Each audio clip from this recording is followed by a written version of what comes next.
So now I am going to introduce our next speaker, Robert Siciliano. Robert is a security expert and private investigator with 30+ years of experience, a #1 best-selling Amazon.com author of 5 books, and the architect of the CSI Protection Certification, a cyber social identity and personal protection security awareness training program. Wow. He is a frequent speaker and media commentator, CEO of Safer Me, and head trainer at protectnowllc.com. Robert has been featured on CNN, Fox News, CNBC, MSNBC, ABC World News Tonight, NBC Nightline, CBS Early Show, The Today Show, Good Morning America, and in the New York Times, Wall Street Journal, Time Magazine, Fortune, Forbes, Entrepreneur, and many more. How many more can there be? That's a lot. That's a lot. By the way, we've had Robert speak at our events before, and everybody loves him. His personal mission is to inform, educate, and empower people so they can protect themselves and their loved ones from violence and crime in their everyday lives, both in their physical and virtual interactions. So I now bring you Robert Siciliano. Morning. Thank you, Karen. Appreciate it. Just so you know, I do have an East Coast accent in case you have any difficult time following me. And just so you know, I have never, ever parked a car in Harvard Yard, ever. All right, so my presentations are interactive. And what that means is they're open for Q&A from the moment I get on the platform. So this presentation, this 75 minutes we're together, is meant to be a dialogue. It's not meant to be a monologue, which means that you got questions, you got comments, you got feedback. By all means, raise your hand. I'll hit you up right there and then. I'm going to be asking you questions here and there, which I'm going to be requesting a response. So yeah, interactive, okay? And the first question I have for you is, how many of you can confidently say, and I know what my answer is, how many of you can confidently say that you pretty much use a different passcode for all your critical accounts? Raise your hand. That's not bad. It's a little more than half. That's a little bit more than usual, okay? And how many of you can confidently say that you pretty much use 2-factor authentication for most of your critical accounts? Raise your hand. It's about the same, maybe a little bit less than half. That's not too bad either. What that basically means is half of you have a lot of work to do, okay? We're going to talk about 2-factor authentication, password management, and a variety of different frauds and scams that you need to be aware of. All right, let's get right into it. So 27 billion records exposed in the first half of 2020, 27 billion just in the past few years. Here, more than 40 billion records exposed in 2021. That's 70+ billion records just in a couple of years. And right here, 146 billion digital records stolen by 2023. Yeah, we're actually at about maybe 170+ billion records compromised at this point. So what does that mean to you? How does that affect you? That means your name, your address, your home phone, your mobile phone, your email address, most of your account numbers, credit card account numbers, right? Most of your passcodes are essentially in the hands of criminals, right? This is like legit. I've had criminal hackers email me my social security number. Hey, security guy, here you go, ha ha. And honestly, I could care less. I could care less that they have my social. And as long as you do the basic things that I'm going to suggest that you do, then you should care less too, because bad guys have your social security number. They have your passcodes. And so a lot of what I talk about is how to make the data that the bad guy already has in their possession, your information, how to make it useless to the thief. And it's not that complicated as long as you do these basic things, Okay. There's no, okay, I'm going to live in a cave in Montana and just pay by cash. That's not how it works. You just make the data useless to the thief by following a few basic principles. Okay. All right. So, let me show you this right here. What do you see here? This is weblog.33b.ru, right? RU means it's a Russian website. It's a Russian forum. What do you see right there? Hillary Clinton and her social security number, right? You see 1600 Pennsylvania Avenue, Washington, D.C., which I bet you Hillary wished she still lived there. There's Kim Kardashian in her social. There is Bob Mueller in his social security number. Okay, you know who he is. Eric Holder, he's a former attorney general in his social. Mel Gibson in his social. This is a Russian hacking forum that I found online. That was Ashton Kutcher. This is Beyonce in her social. Various addresses and phone numbers. Britney Spears and her social security number. Sarah Palin in her social, along with her Wasilla, Alaska address. She can actually see Russia from her house. Here's Donald Trump's social security number, right? Phone numbers, addresses.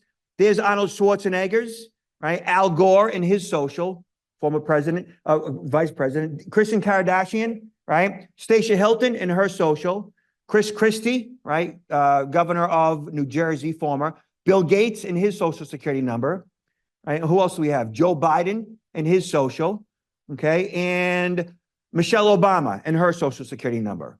So if their social security numbers are online for sale, what do you suppose yours is, right?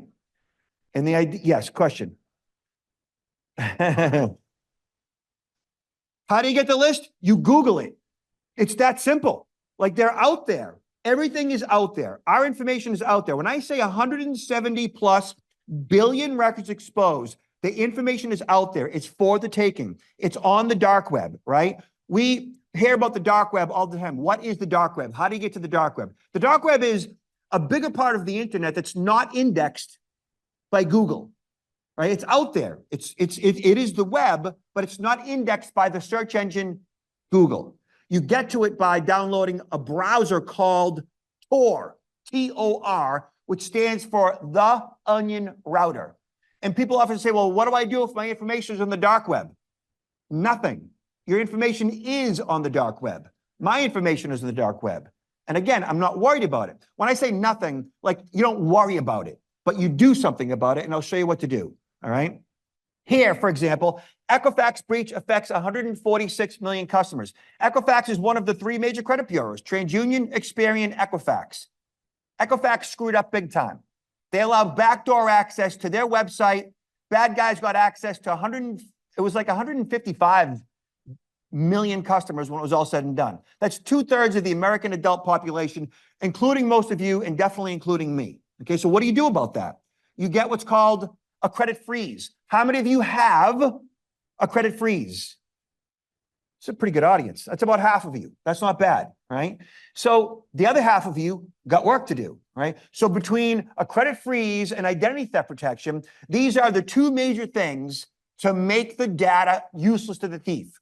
I've had a credit freeze since February of 2007, which is when it was first available.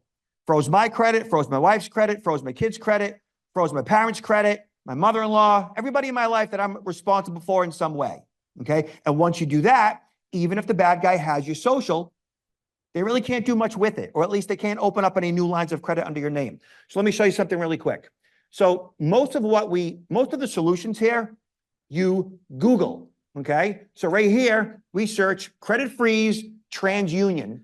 For the other half of you who don't have a credit freeze, this is how you go about doing it, okay? So right here, you search credit freeze TransUnion, and when you click on it, when you click the search query, Experian credit freeze shows up and Equifax credit freeze shows up. And the reason why I'm showing you to search the credit bureau and search TransUnion credit freeze, Experian credit freeze, Equifax credit freeze, is because if you end up at the homepage of the credit bureau, they're going to try to sell you something that you don't need, okay? And so you want to get to the page on their website, ultimately, where you freeze your credit. This way, you can avoid dropping a credit card that you don't need to spend money on monthly, okay? So right here, we click on what? Credit freeze, transunion.com/credit freeze, click on that. and it brings you to the page on TransUnion's site. Perfect, right? So it says a credit freeze, also known as a security freeze, is the best way to help prevent new accounts from being opened in your name. Perfect. It's absolutely free to freeze and unfreeze and temporarily lift your credit, and it won't affect your credit score. So you click on add freeze or unfreeze, depending on where you're at in your life.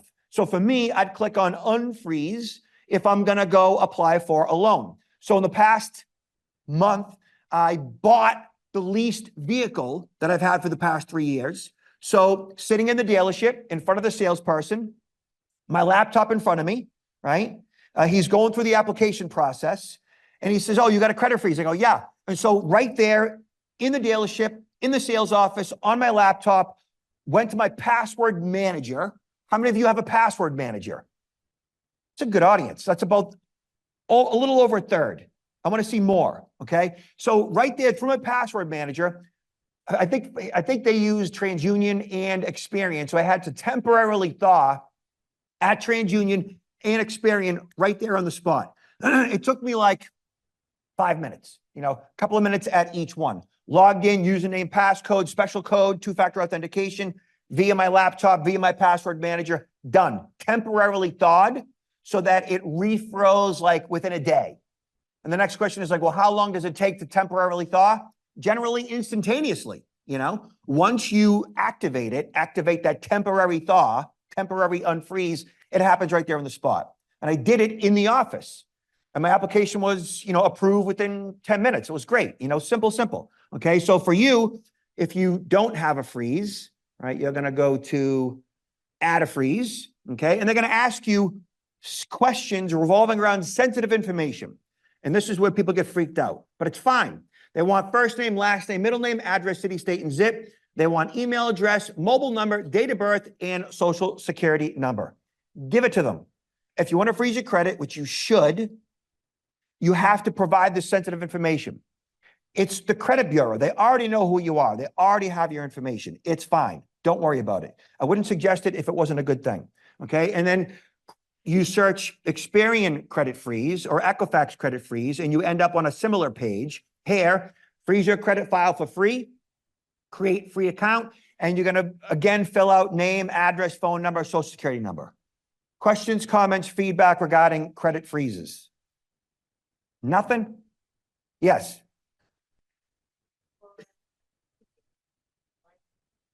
Do you hear her? Okay. She said, does it affect your credit score? Does it make anything in your life difficult? The answer is no. It doesn't affect your credit score. It doesn't make anything difficult. Other than the difficulty comes when if you forget your username and passcode. You just got to keep good records like every other. Look at, if you're able to log into Facebook, you're able to log into the credit bureau. This is easy. You just got to keep good records. Administratively, you can handle this. It's not that big a deal, okay? So whenever it comes to applying for a loan, applying for a line of credit, you just log in, username and passcode, keep good records. I have my password manager with all of my credentials, along with an Excel file that has all of my usernames and passcodes backed up, and that Excel file is password protected, okay? And I also have it in paper records. I have the information printed out. It's in my home fire retardant safe and so forth. Simple enough. It does not affect your credit score at all.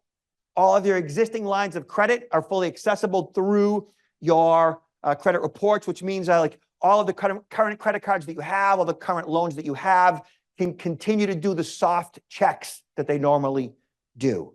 Okay? So just keep good records. Question.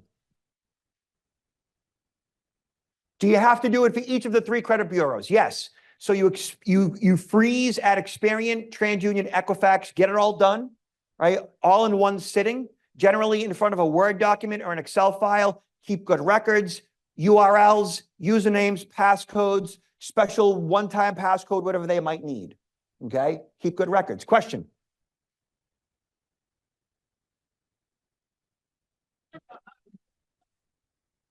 Yeah. If you don't keep good records and you're trying to unfreeze it, there's a way to bypass all that by getting on the phone. They're generally going to ask you a bunch of knowledge-based authentication questions, also known as out-of-wallet questions. And these questions are to authenticate that you are in fact you trying to temporarily unfreeze or whatever, or get access back to your credit bureau account, right? So it's doable to get back there, but just keep good records, you know? Yeah. Another one that's out there, it's not a free, I guess it's like a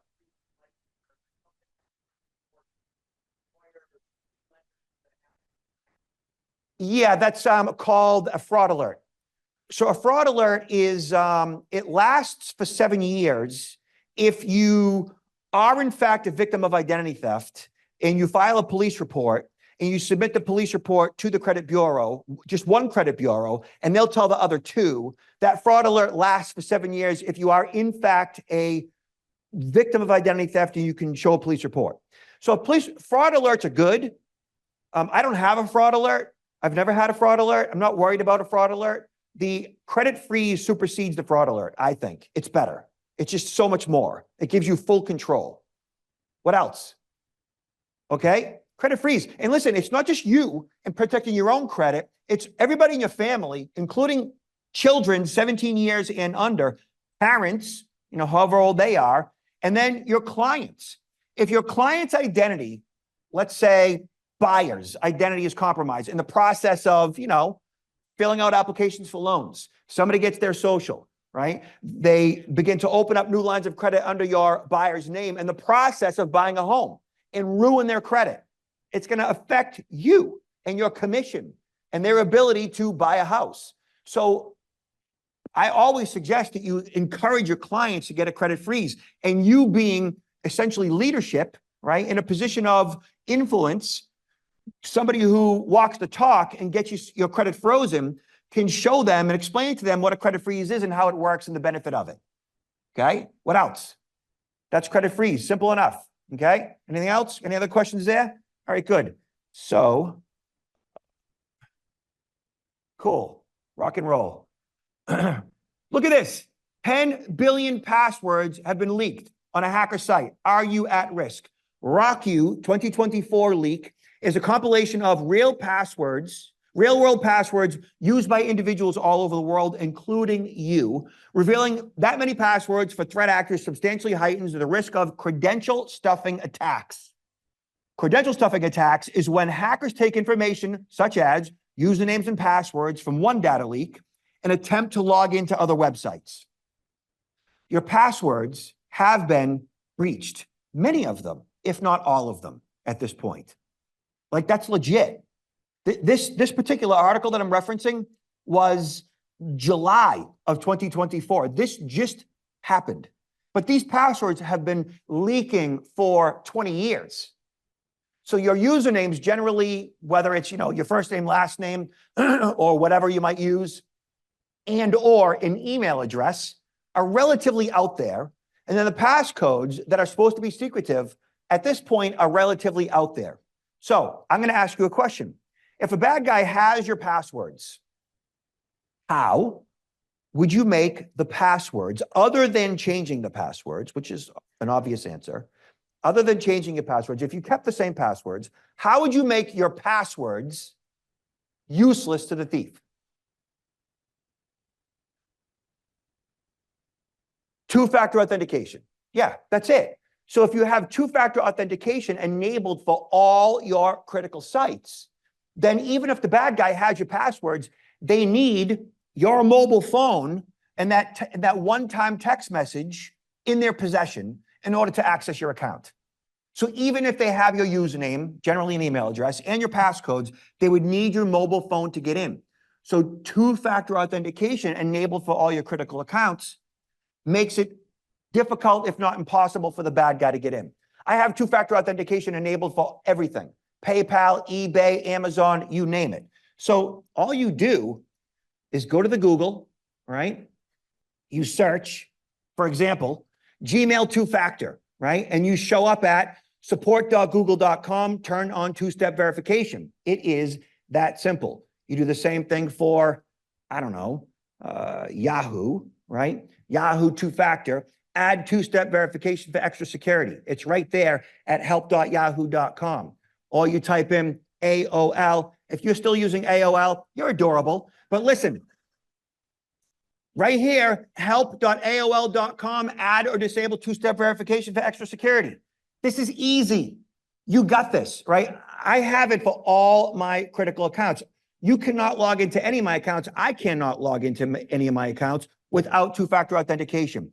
Is it a pain in the butt? Here and there. Does it require an extra step? Yeah. Occasionally, does it not work like it's supposed to? Yeah. But security isn't always convenient, but it's the best option we have right now in order to make sure the bad guy doesn't get in. So two-factor authentication for all your critical accounts. And it's not just you.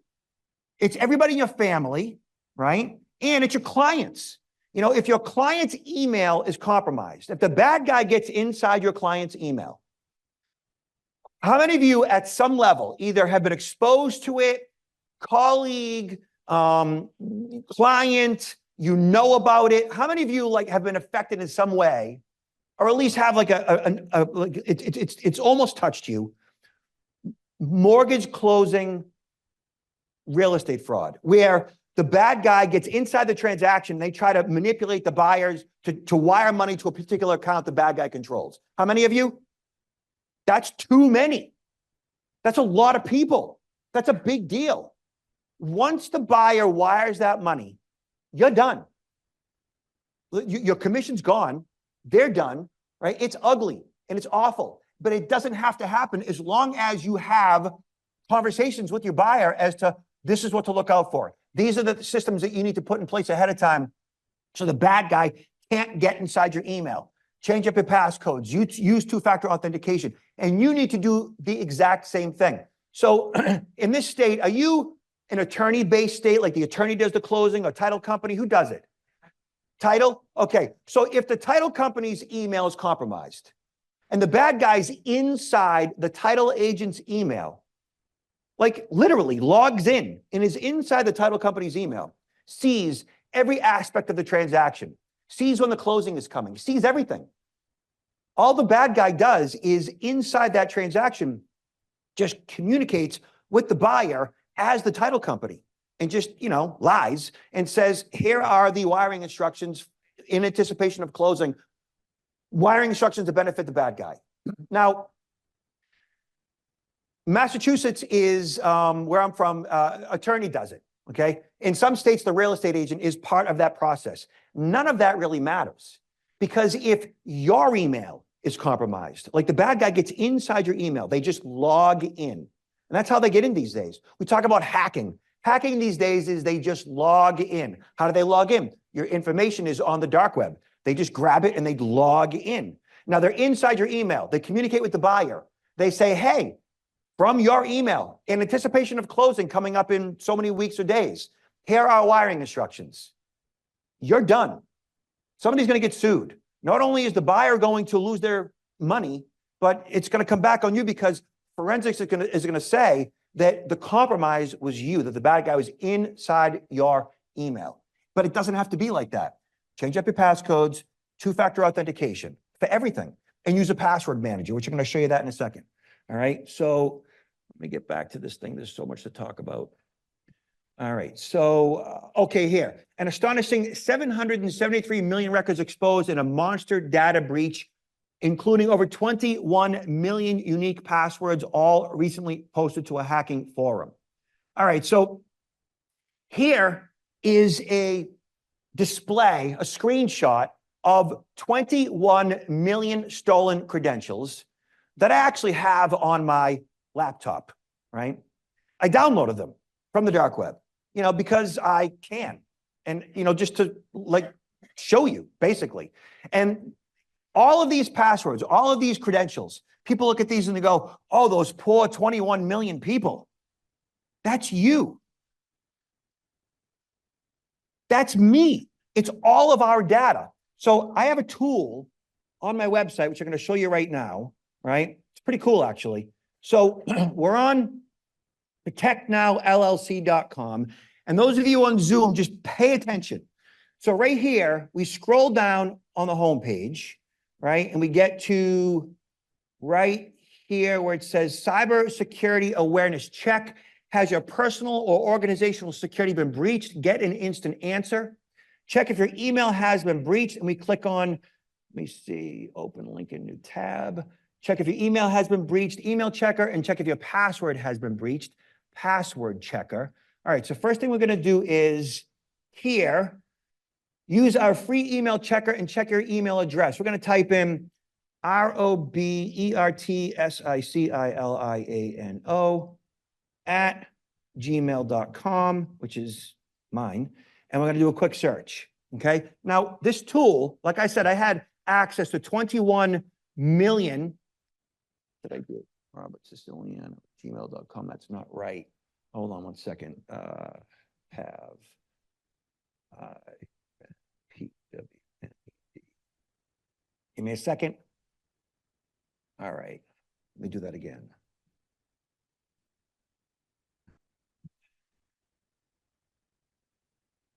All right. Okay, this is another resource. Okay. Oh no, pawned. Have I been pawned is another option, okay? Pawned in 41 data breaches. What that means is that my email address, robertsiciliano@gmail.com, was in 41 separate data breaches. I didn't do anything wrong. These companies that host my information were hacked. They were victims of a crime, okay? And so right here we see Advanced Auto Parts in 2024 had 79 million email addresses and passwords compromised. Apollo in 2018 had 126 million email addresses and passwords. Bitly in 2014, a Bitcoin forum in 2014, 9.3 million and 123 million respectively. Cafe Mom, Daily Motion, Cove, Discus, Dropbox, Epic, Photolog, Forbes, GateHub, Gravatar, Last.fm, LinkedIn. Like it just goes on and on and on. Here, LinkedIn in 2016, 164 million email addresses and passwords exposed, including mine. Now, here's the problem with this, right? So for me, I just go through all these various websites. I change up all my passcodes, never using the same passcode twice. Simple enough. I use my password manager. My password manager is the single best use of my time and my money in regards to my security. It's the 20 bucks a year. I have it installed on the device in front of me, my mobile phone, my tablets, my family's PCs, like all the extra ones that I have at the house, probably like 16 or 18 different devices. And so my password manager provides uppercase, lowercase numbers and characters. It generates passcodes. I plug it into the various websites, change up the passcodes, and make sure the two-factor authentication is enabled. Real simple. And once this is done, I have full control. Even if the bad guys have my information, even if it's on the dark web, I got nothing to worry about. I've made the data useless to the thief. So what password managers do you use? What I suggest people do is do a quick search on, I don't want to do that. Do a quick search on password managers. Just Google it. And on the first page of search, you're going to find options. You're going to find articles and ads. This particular article is from PC Magazine, PCMag.com, the best password managers of 2024. You Google it and it just says, stop using the same login credentials everywhere. The top password managers we've tested create a unique, strong password for each of your online accounts and alert you to potential data leaks. And here they go. NordPass, 1Password, Dashlane, RoboForm, Keeper, and so forth. Not having a password manager, I don't even know how you function unless you're using the same passcode across each account. Question.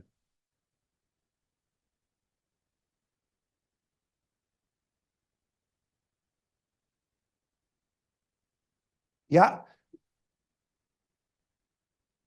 Yeah, so the question revolves around if you, let's just say you're in the Apple environment and they have their own password manager in iCloud, is that good enough?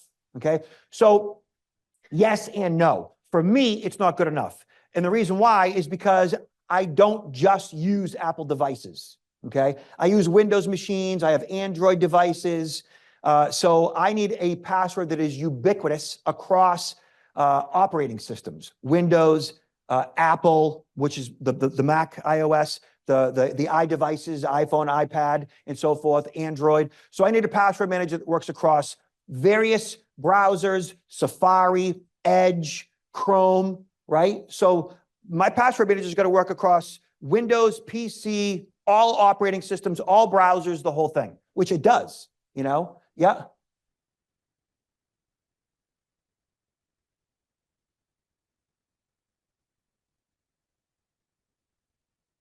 So the question is, what would be the benefit of using a password manager versus, having it on a piece of paper in your wallet? Which is fine, I guess. But for me, I am online all day, every day, and I access, I don't know, if you look at my search history, my history, I might access 10, 20, 30, 40 websites before 10 a.m., And so that means a lot of usernames and passcodes.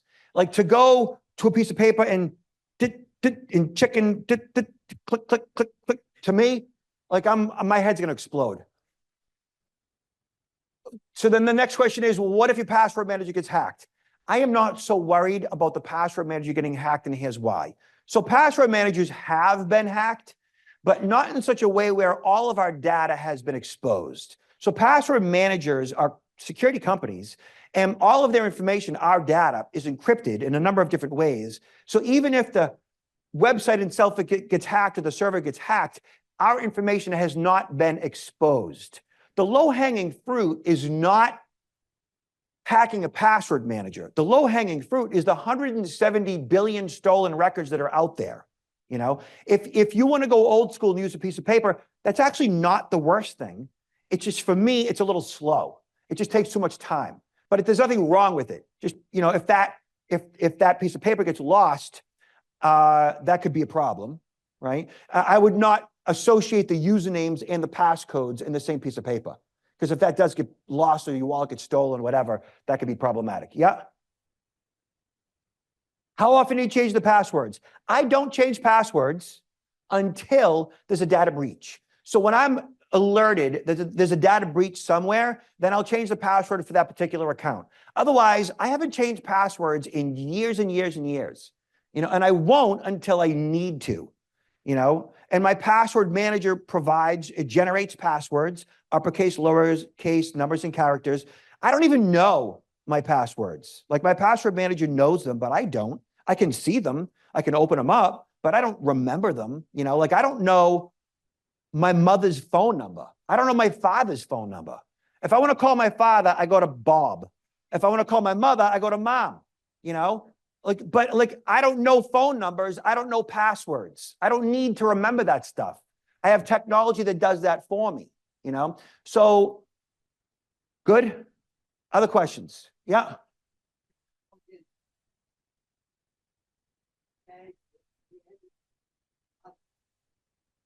Yeah.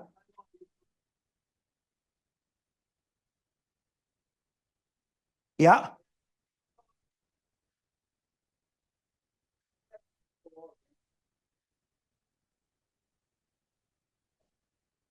Two-factor authentication. Yeah.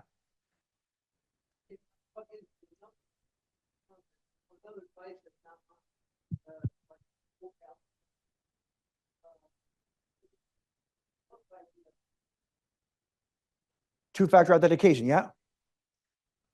So when you log in from devices that you don't have control over, is what he's explaining to me, and it's asking for two-factor authentication. The problem with logging into devices that you don't have control over, like a device at a hotel or airport or wherever, right, that you don't have control over, that particular website, if they don't recognize your device, okay, so certain websites like banks and PayPal and others, even email for that matter, they go beyond just username, email address, and passcode. They have what's called device recognition or device reputation. So between device recognition and device reputation, if they don't recognize the IP address, like your home IP address, your work IP address, they don't recognize the IMEI, like your mobile phone number has an IMEI number. Like, there's a number of, or your MAC address, there's a number of background credentials that your device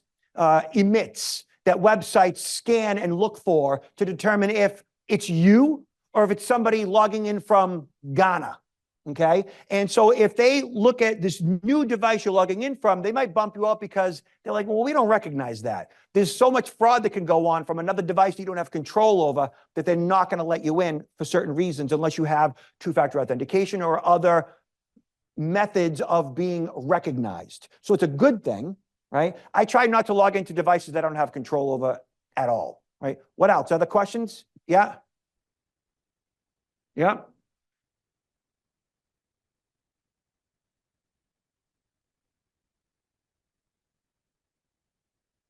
Yeah, the question is in regards to two-factor authentication if you have joint accounts. So there's two people that are accessing that particular account. Well, for me in my personal and professional life, that might mean I get that one-time text message, right? That one-time code, and I might reach out to an administrator, my spouse, maybe my kids, depending on what the account is, and say, hey, are you looking for a code?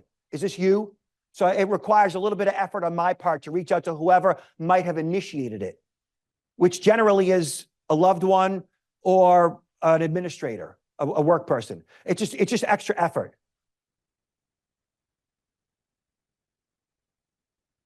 That's okay. Think about it.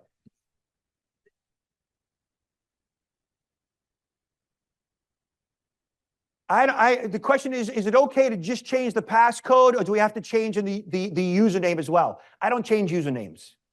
Because look, if security is difficult, you're not going to do it. If it's overwhelming, you're just going to stop.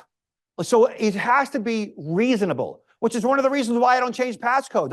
I don't have enough time. Like I got a 15-year-old, I got an 18-year-old that just went off to college. I got a 57-year-old wife. I'm full. I'm up to here. I can't stick another thing in here. Okay. It's got to be easy. Security is going to be easy. Two-factor authentication is easy. Password managers are easy, right? This is easy stuff. Credit freezes are easy. They are. Like I wouldn't do it if it wasn't. I am full. What else? Yes. A VPN. Yes, we're going to talk about. So a VPN, what is a virtual private network? A VPN is, Google it, right? So you search the term VPN, right? A VPN is a software program that you download to your laptop or your mobile phone, generally devices that are portable, that you might log into the airport Wi-Fi, you might log into the facilities Wi-Fi, you might log into the hotel Wi-Fi and so forth. The virtual private network, the software program, it's a VPN, it encrypts your data on open free Wi-Fi. It's a tool for like $3 a month or free that encrypts your data on open free Wi-Fi. Like if you're going to China, you definitely want to have a VPN installed in your mobile phone and your laptop. You do not want to be accessing China Wi-Fi or China internet at all without a VPN. Russia, no one's going to Russia, but still, same thing, you know. Even like DTW, like you want to be on a VPN, right? Yes.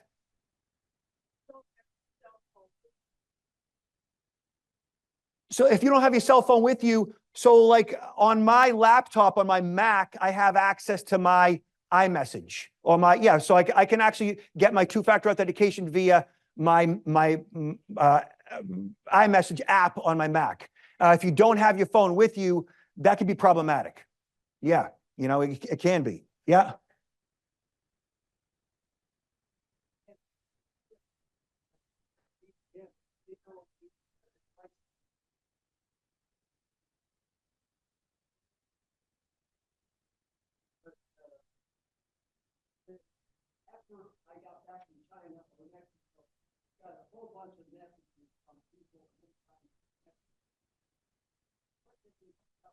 Well, chances are he's wondering why is it that he used his phone in certain countries. He didn't use his phone, but then when he got back to the States, he got all kinds of communications from those countries.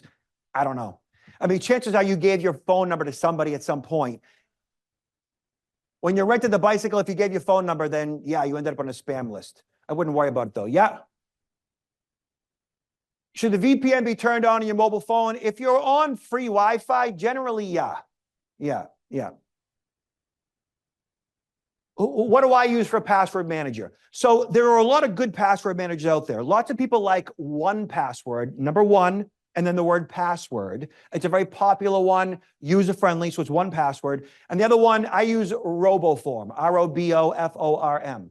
Roboform is older. It's like 20 plus years old. It can be a little clunky, but people like it. The other tool that I wanted to show you is, let me see, let's see if this works. So check if your password has been breached. Hold on one second. At have I been pawned? Hold on. Okay. So this particular website, Have I Been Pawned, has access to 13 billion stolen records, 13 billion out of the 170 that we know of, okay? And right here, we can search, like right now, out of 13 billion records, we can see right now how many people are using 1, 2, 3, 4, 5, 6 as a passcode. This is legit, like this is in real time right now, okay? So out of 13 billion, 1 through 6 is being used 42,542,000 times, okay? Add a number 7 to that, 1 through 7, that's being used 4,351,000 times. Add number 8 to that, that's being used 6,921,000 times. Or we can go PASSWORD,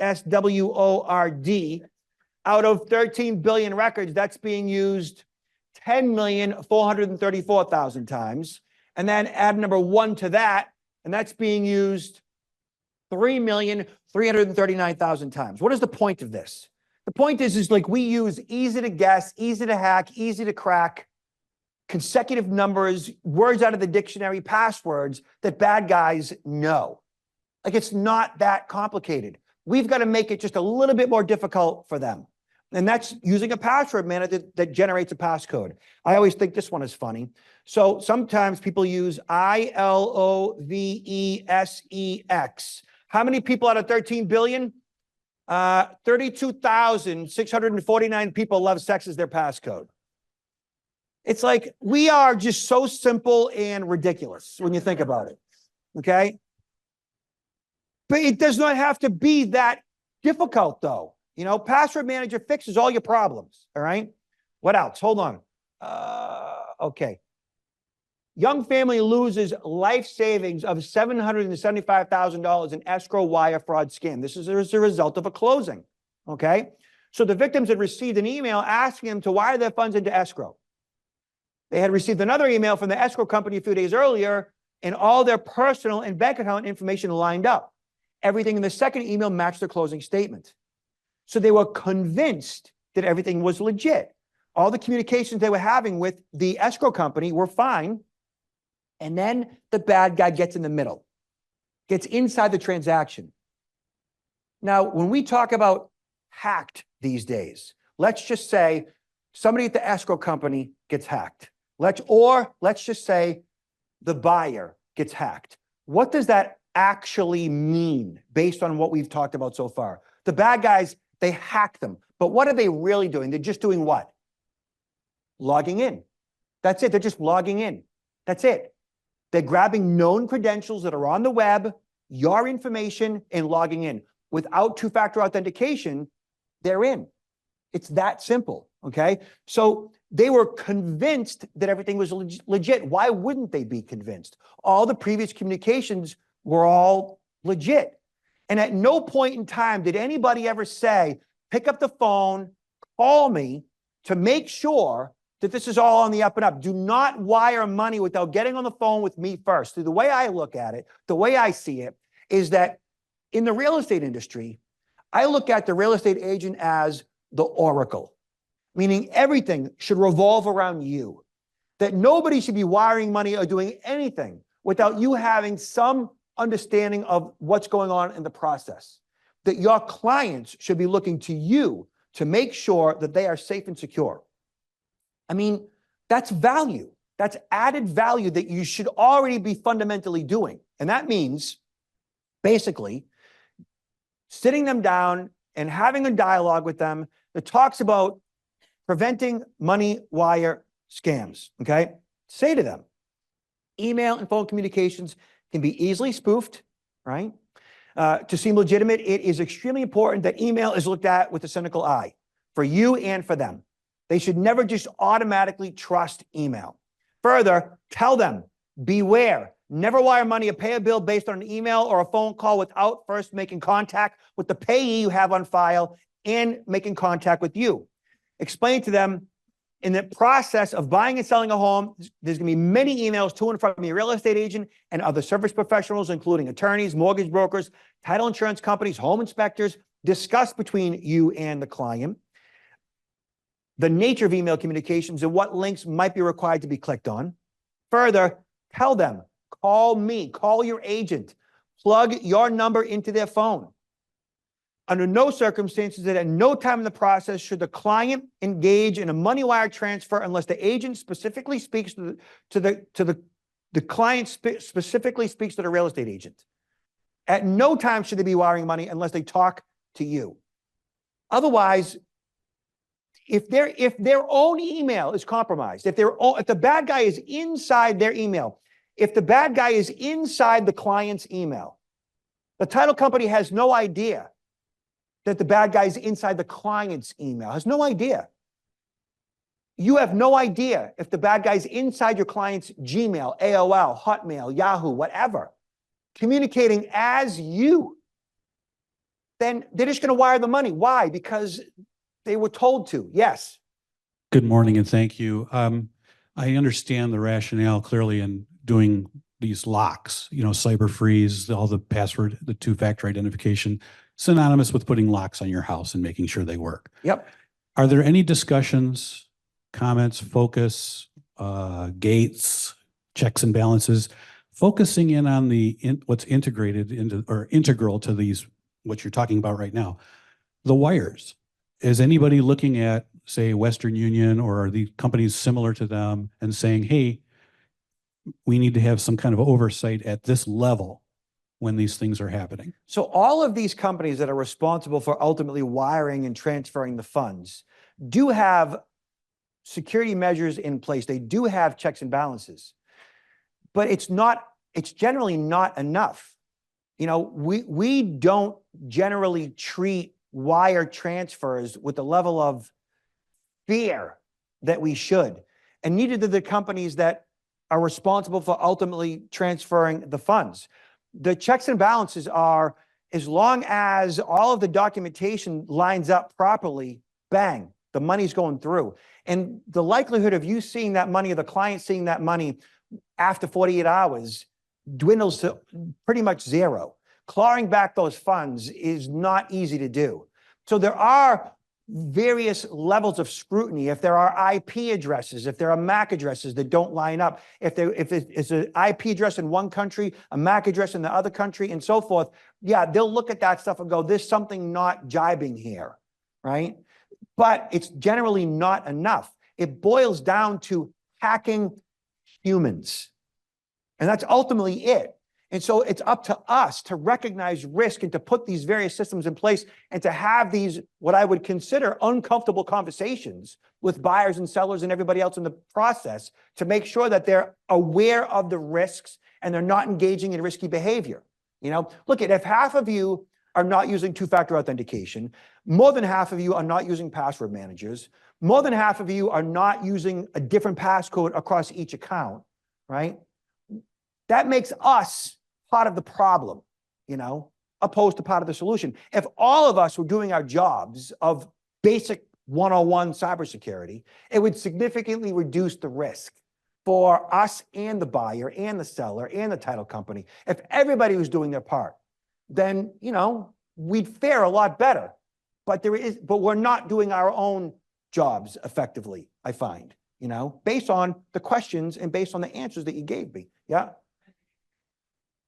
VPNs that I recommend, Hotspot Shield is a good one. What I always recommend that people do is Google it, like anything else. So like, hey, I just Googled VPN, and you see a sponsored ad for ExpressVPN, for Surfshark, right? Again, for NordVPN.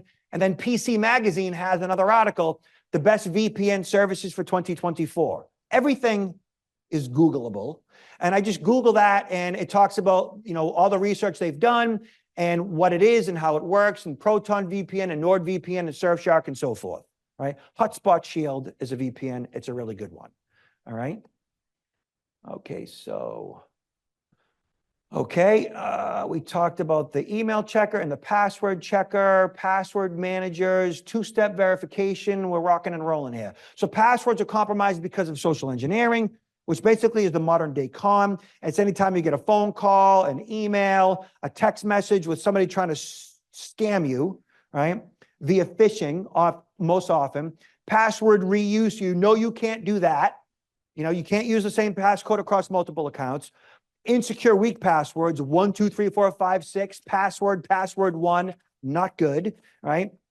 Password managers, best, most effective way to manage all the different passwords that you're going to need. Like I know my Apple password, I know my Google password, I know the passwords of my password manager, and that's about it.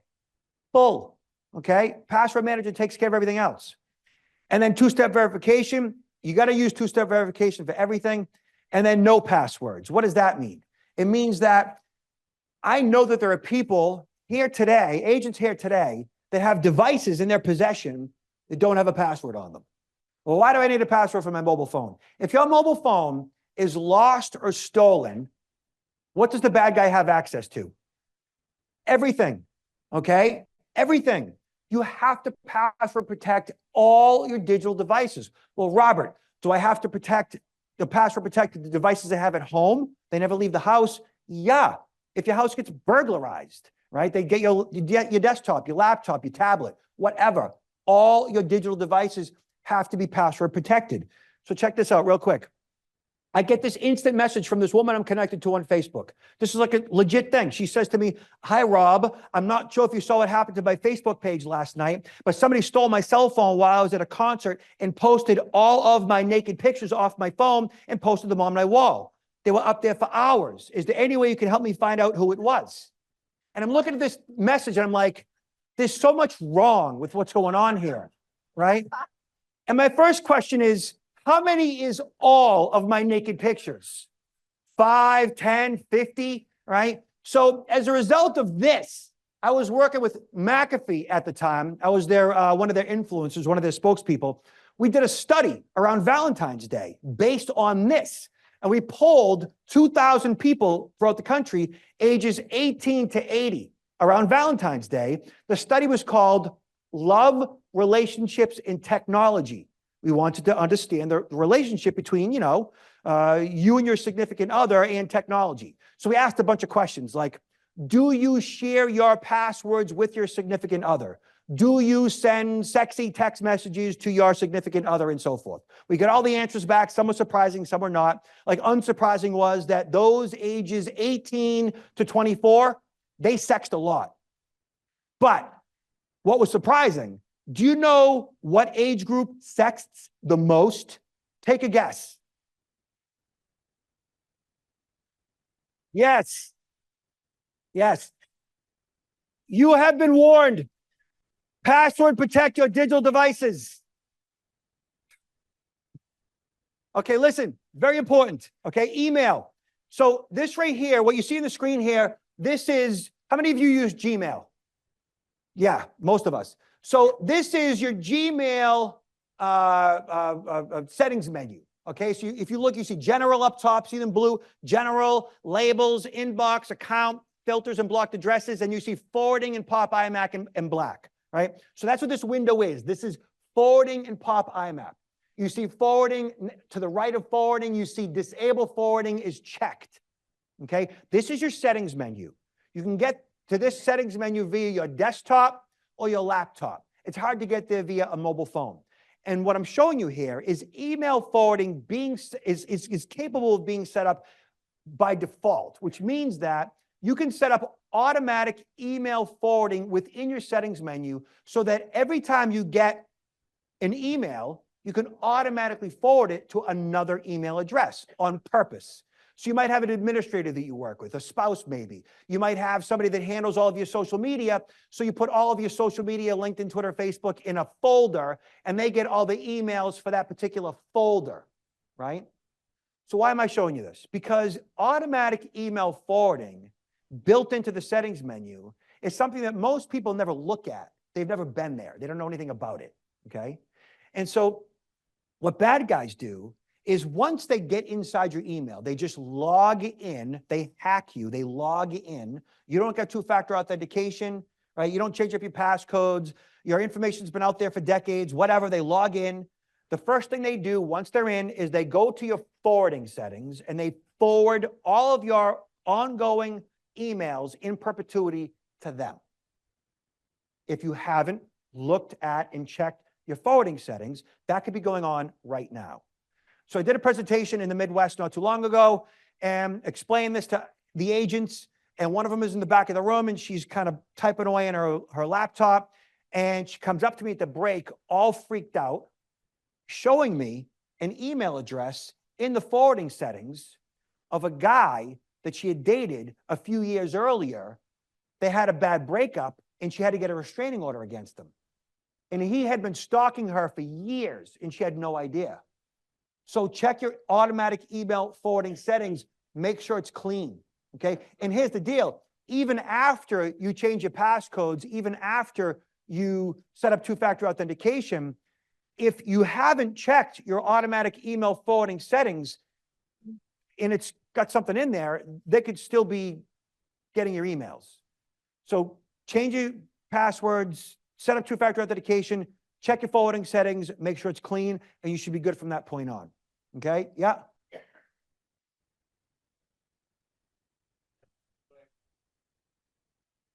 So if the question is, how do they still get your emails if you have two-factor authentication? If they're already set up inside of forwarding and you add two-factor authentication, they're automatically still just getting them automatically forwarded from Gmail servers. They can't pretend to be you from your own account, correct? But they're going to continue to get your communications.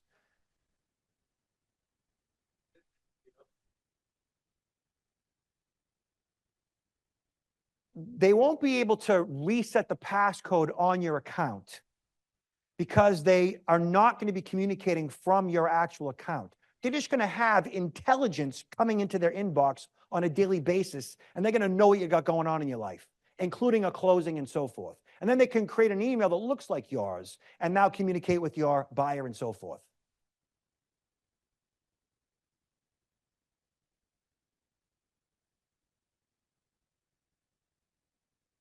Yeah.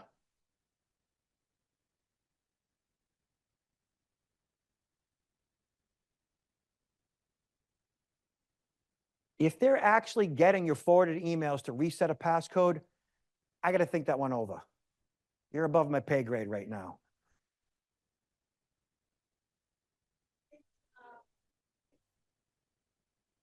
Can you can just disable it, but you can't remove it from the settings.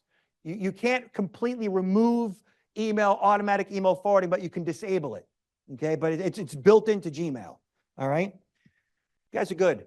Okay, so social engineering is what time is it? What time am I going till? 12:30? Oh man. Okay. Social engineering is a collection of techniques used to manipulate people into performing actions or divulging confidential information. It is a confidence trick. The term typically applies to trickery for information gathering or computer system access. In most cases, the attacker never comes face to face with the victim. They say there is no patch for human gullibility. You can't fix gullible. Okay? Now here's the deal. P.T. Barnum once said that there's a sucker born every minute. By my calculations, at this point in time, there are about 250 people that are born every minute somewhere in the world today. My belief is that every single person is essentially born at a minimum capable of being suckered. All of us. Every one of us. That doesn't mean you're a sucker. It means you're capable of being suckered. All of us. And I think all of us have been. I know I have. You know, I went to Mexico. I had a few in me. Guy says timeshare presentation, $150. $20,000 later, I bought a timeshare, right? That lady lied to me the entire time, okay? The point is, we're all capable of being suckered. Now, trust is fundamental in human beings. Understand this. You are born into this world trusting by default. And what that means is you pretty much every day, day in, day out, weekly, monthly, annually, pretty much everybody you meet, you pretty much trust. You give the benefit of the doubt all day, every day. Why? Because as an interdependent species, we require trust by default. We would not procreate if we didn't trust by default. Not trusting others is a learned behavior. We learn through pain, through deceit, through trauma, that certain people, some people are not to be trusted. And those lessons are hard lessons that we learn when somebody deceives or betrays us, okay? So if you go throughout the day, emails coming in, phone ringing, texts coming in, and so on, meeting with clients, and you're pretty much giving the benefit of the doubt with pretty much every communication, every person you meet, it is likely at some point, one of those people is going to be a sociopath, psychopath, hardcore narcissist that does not experience empathy, sympathy, remorse, or guilt. And they're going to deceive you, and you're going to want to believe them up to a point when they flip the switch and now they are absolutely lying to you. You get tricked into doing whatever, and you wonder, how did that happen? It happened because you trust.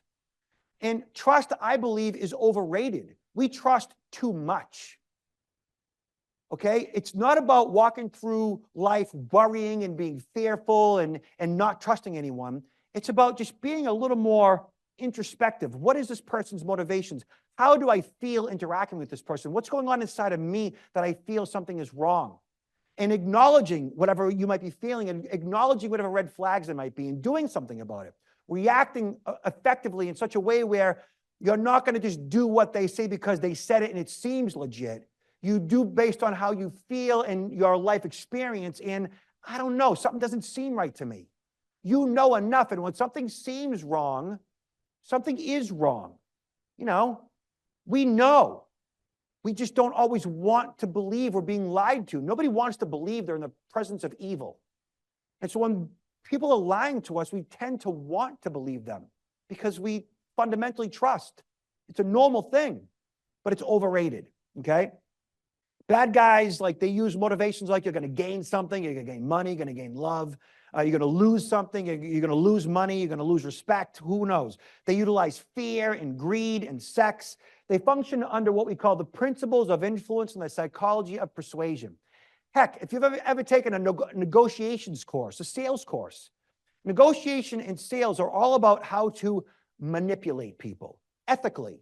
You know, bad guys use it unethically, right? We all learn, all of us manipulate people. You get a 2-year-old that you want to eat the broccoli, you manipulate the 2-year-old to eat the broccoli or to behave or to not scream or whatever. We've been manipulating our entire lives.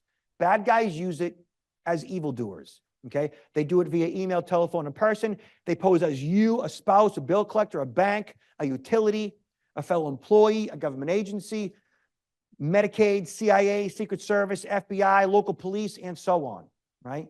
You got to have your head on a swivel. Don't worry about any of this stuff. Just do something about it, you know? All right, so a few things. Let me just show you a couple things here before we finish up. So here's Uber, right? Uber, massive, massive technology company. You'd think Uber would have these problems, these security problems solved, okay? So back in 2022, full access to Uber's systems. The hackers shared with cybersecurity researchers in the New York Times screenshots of the platform's internal systems, email dashboards, cloud storage, and Slack server. Researchers said they pretty much have full access to Uber. It's a total compromise from what it looks like. The report said that the attacker claimed to have sent, now listen, the report said the attacker sent an email, he sent a text message to an Uber employee pretending to be corporate IT, convincing the employee to share a password that allowed the hacker to access the company's systems. I repeat, the hacker sent a text message to an Uber employee posing as IT, asking the Uber employee to share a password. And the employee did it. And when he shared that password, bad guys compromised Uber's system. So is that Uber employee, first of all, what was that employee trying to accomplish? What was he trying to do? He was trying to what? Help. That's it. That's all he wanted to do. He just wanted to help, right? Is he stupid? Is he an idiot? Is he naive? Is he? Well, maybe all, I don't know. Is he just human? I think he's just human because I think we all just want to do the right thing. We all just want to help, you know, and that's all we want to do. We just want to do good. Most of us. By my calculations, 97% of all the people you meet in your life are worthy of your trust. 97%, which means that 3% come out of their mama bad. okay? 3% by my calculations. And I've been doing this for a long time. So sociopaths, psychopaths, hardcore narcissists do not experience empathy, sympathy, remorse, or guilt. And there's plenty of them out there, okay? Check this one out, right? An imposter claiming to be an astronaut wooed a Japanese woman into paying for a return ticket to Earth. Well, listen, a 65-year-old woman in Japan paid the equivalent of $47,000 in a recent online scam that defied gravity. The con artist tricked the woman into believing he was a Russian astronaut who just couldn't afford a ticket back to Earth. The pair started corresponding through Instagram, and the scammer claimed that he was a cosmonaut above the International Space Station. He blamed poor cell service aboard the orbiting space station for his lack of communication. Things between them quickly escalated when the fake astronaut professed his love to her, claiming that he would want to marry her once back on Earth. Except there was one problem. He simply could not get off the ISS unless he had enough money for a ticket ride back to Earth. So is she stupid? No. She's human. We just want to be loved. Okay, maybe she's a little bit. But listen, we just want to do the right thing. We just want to be loved. We just want to be needed. Like, bad guys know this about us. They know exactly how to get to us, right? And romance scams are a $1 billion a year problem. Like, it's legit. All right, so a few other things for you to look for. Thumb drive. You know, thumb drive, you pick up a thumb drive on the ground, or you see a thumb drive, whatever. If you pick up a thumb drive on the ground, and then you pick it up and you plug it into your computer, it could have a virus on it. We call these bad USBs. Right? Bad USBs are a known scam. If you see a thumb drive on the ground, you pick it up, plug it in, it releases a virus onto your machine that gives a bad guy backdoor access to your computer. I equate thumb drives on the ground to toothbrushes. Would you pick up a toothbrush off the ground and use it? No. Okay? If anything, pick it up and properly dispose of it. This is called the key logger. Looking at the photo, upper left-hand side of that hardware device, the size of a USB, is the male end. Bottom right-hand of the back side of it is the female end. You know how that works. And right here, this is available on Amazon for $50. It saves 4,000 pages of text. The way this works is you plug this into the back of a desktop into the USB port, and you piggyback or plug in the male end of the keyboard plug into the key logger.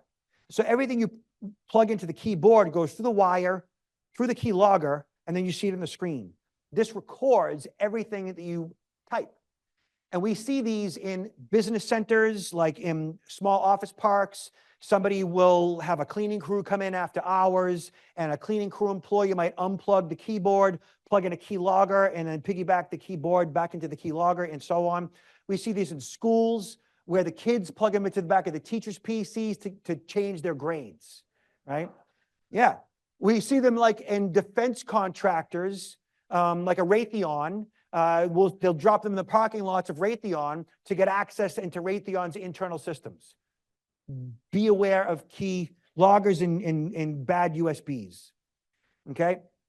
Voice cloning is on the rise. Be aware what is going on. Like right now, you and I are incapable of deciphering real and fake in many situations in regards to AI. AI is absolutely positively making fraud so much more effective, okay?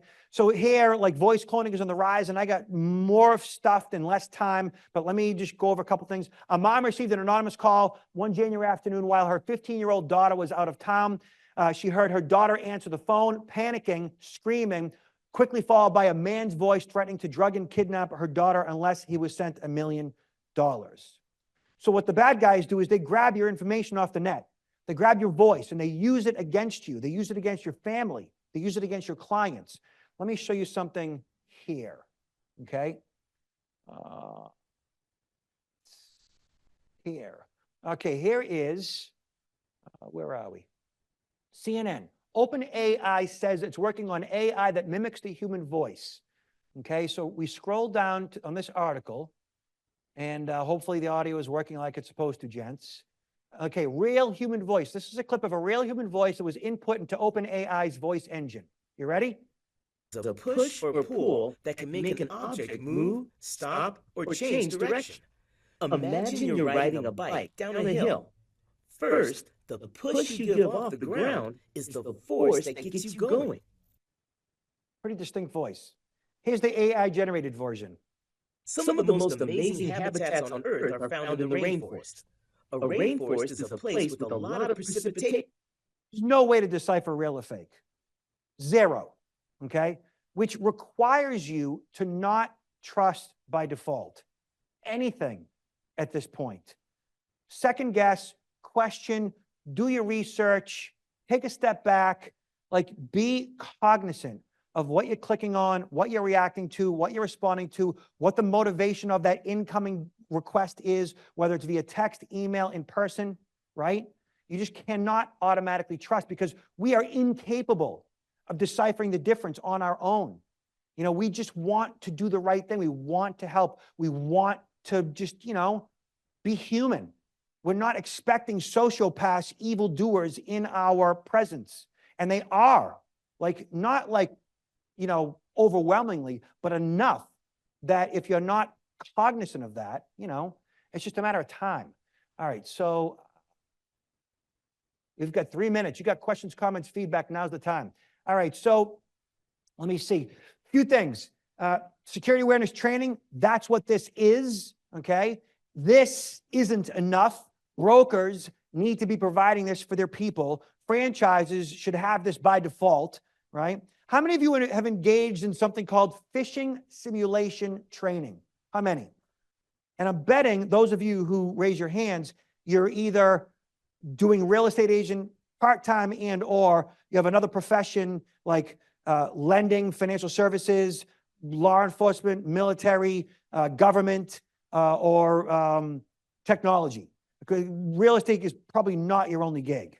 Because real estate does not do phishing simulation training for your agents. And you really should. It's basically when companies like mine come in and they will phish your people to see who's going to click the link, who's going to download the information, who's going to reply with the data, and so forth. It's training, it's testing, right? Social engineering, we talked about hardware. Make sure your devices, laptops, modems, routers, mobile phones, desktops, printers are updated. 5+ years old hardware sometimes lacks the internal resources. Old software and old hardware can't keep up with new antivirus, new operating systems. Old hardware is vulnerable. It's like driving a 1970 Pinto with bald tires, dry belts, and bad brakes. Someone's going to get hurt, right? Update your hardware. Software, keep your operating systems updated. You know, you should be on Windows 11 in your Windows machines. I'm not sure the recent version of Mac, but on the latest version, I think it's iOS 18 on the iDevices, which is what I'm on. You know, you want to update to the latest version of your operating system at all times. You know, older operating systems, older software isn't supported. Therefore, it has security vulnerabilities in it, okay?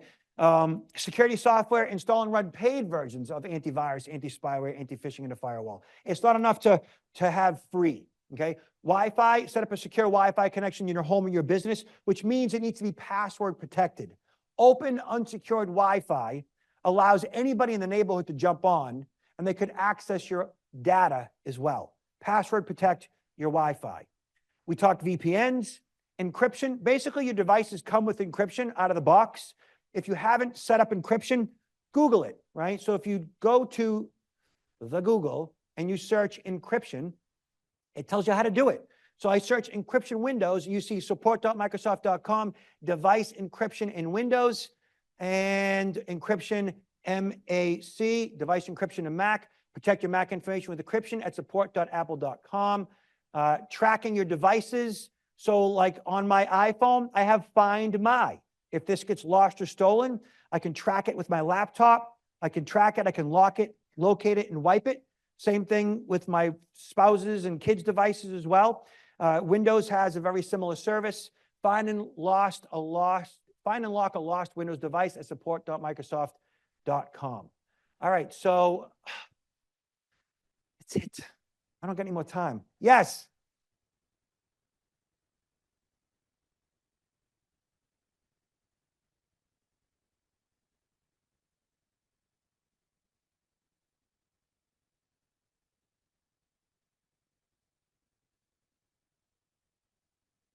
Yeah, so if your client's information is compromised, if your information is compromised, identity theft protection works, LifeLock is good, credit freeze is better. You know, I tell everybody, if you got a Best Buy around here, Best Buy has the Geek Squad.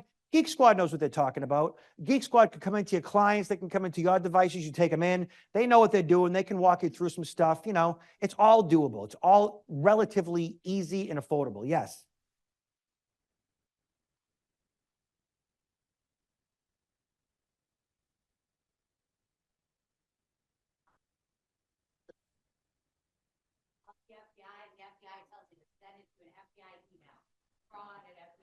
Yeah, it's a nightmare, okay?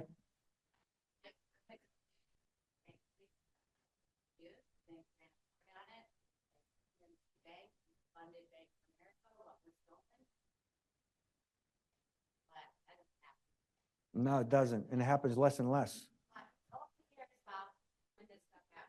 Yeah. I got books, yeah.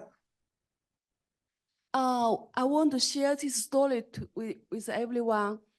A real story happened in Los Angeles. Scammer rent people's property for 2 years, like pay very high rents.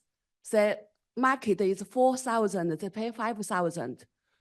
They pay like every 3 months, pay very good pay to the landlord. Landlord feel very happy, but this tenant, the bad guy, to use his contract, lease agreement, get all of the information from the owner, the property owner. Then to use the owner's information, use another guy like similar age, get a fake ID, the same name, birthday, address, everything, but only the picture is a different guy. Then to use a leasing agent, that is a bad guy too. List his property for sale. To get a buyer. So the company only check the ID, the seller's ID, didn't check the picture. So ID look, everything is real. First name, last name, address, right? So closing, everything passed. The owner like rented the property to this guy for 2 years. The guy paid like 8 months, 9 months, very good. Then the house sold out. The bad guy get the money moved out. Then the owner like come to the house because like the bad tenant didn't stop to pay. They come to the house, want to evict the tenant out. Then the buyer says, I'm the owner, I get the title. So the owner, oh my God, the house like, oh, worth 2 million. So what we should stop this kind of scamming? Do we need like the title lock? And the title company should check the real picture, like the real ID with this fake ID, need how to prevent this scamming. Thank you very much for sharing. Appreciate that. So real quick, before I go, I brought books. If you're interested, they're up here. They're $10 each. This is my bestseller. It is Identity Theft, Privacy, Security Protection, and Fraud Prevention. If you're interested, credit card, cash, whatever you want to do. And I brought tactical pens. You know what this thing is? You as a real estate agent, obviously potential victims of physical violence. I got into this business teaching personal protection. These in your hand all day long, every day as a real estate agent showing a property are great. They're made out of an aluminum alloy. They have one end is designed to break glass and break bones. The other is a functional pen, $10. Thank you. It was nice to meet you all. Thank you.